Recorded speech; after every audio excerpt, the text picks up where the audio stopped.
लहानपणापासून तुला बघायचो. मला तुला पाहिले की भीती वाटायची. जेव्हा तू दिसायची तेव्हा प्लॅटफॉर्मवर एखादा खांब पकडून बसायचो. मुंबईला 1.5 वर्ष राहून मला ट्रेनची सवय झाली.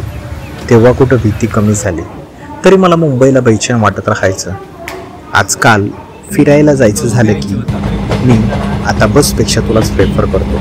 मित्रांबरोबर फिरण्याची मजा तुझ्याशिवाय नाही. त्या ट्रेनवरूनच तर मला शॉर्ट फिल्मचे कन्सेप्ट सुचले. मागील वर्ष मुंबई ते पुणे संघर्षामध्ये ह्या गर्दीतील तूच तर साक्षीदार होती. मी जनरलची तिकीट काढून सेकंड क्लासला बसायचो. समजा TC आलाच तर त्याला 10-15 रुपये देऊन मॅनेज करायचो. AC मध्ये जाऊ शकलो नाही कारण तिकडे गेलो तर दंड लागला असता. पुण्यात मेट्रो आली आणि भविष्यात मोनोरेल येईल.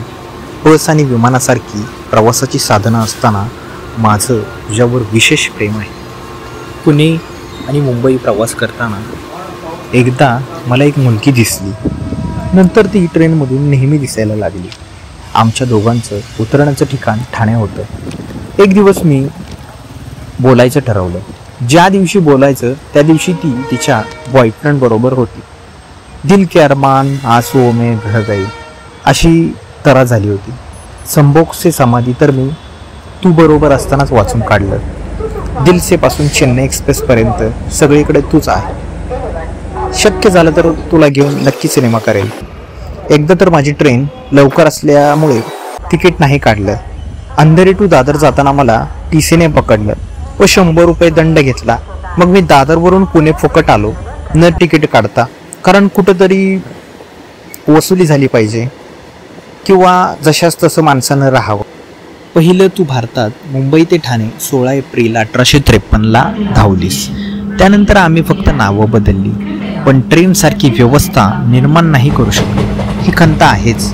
तुझ्यामुळेच डोंगरदऱ्या, काश्मीर ते कन्याकुमारी आणि लाहोरपर्यंत जाऊ शकलो.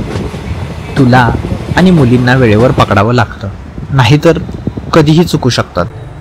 ट्रेनमध्ये काही लोक नुसतं तोंडाकडे बघत बसतात, काही लोक नुसता विचार करत बसतात. मी तर TCवर लक्ष ठेवायचो.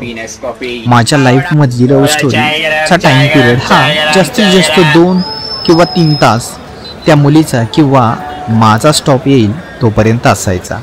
तोपर्यंत एकमेकांकडं बघून पोट भरायचं. नेक्स्ट स्टेजपर्यंत लव्ह स्टोरी जाते न जाते तर ट्रेनचा स्टॉप यायचा. आज तुझी व स्टेशनची जी अवस्था आहे त्यावरून वाटतं की मेट्रोचा आदर्श घ्यायला पाहिजे ट्रेनवाल्यांनी. नवीन वंदे भारत येत आहे, पण मी तर म्हणतो आहे ते पहिले नीट करू, मग नवीन ट्राय करू.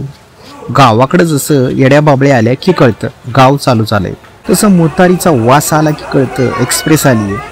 ह्या गोष्टीकडे लक्ष देण्याची गरज आहे. मी आजही संभ्रमात आहे की हे लेटर देऊ कुणाला, ट्रेन मिनिस्टरला, TCला, स्टेशन मास्टरला की स्वतः तुलाच.